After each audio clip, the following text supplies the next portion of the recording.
Welcome to the Learning Pines YouTube. We hope this video helps. You begin by preparing parts and wiring correctly so signals are reliable. Mount the HC05 module on a breadboard, then connect VCC to 5V and G&D to ground.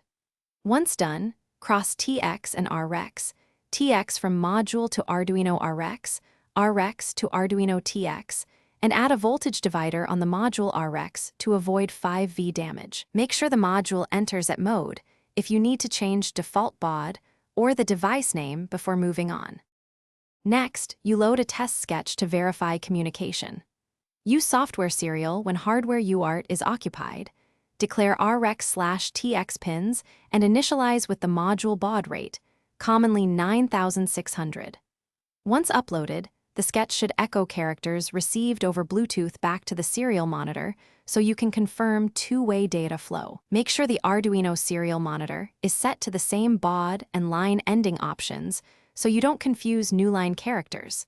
This clarifies whether problems are code or connection related. Finally, you pair and integrate the Bluetooth module into your project.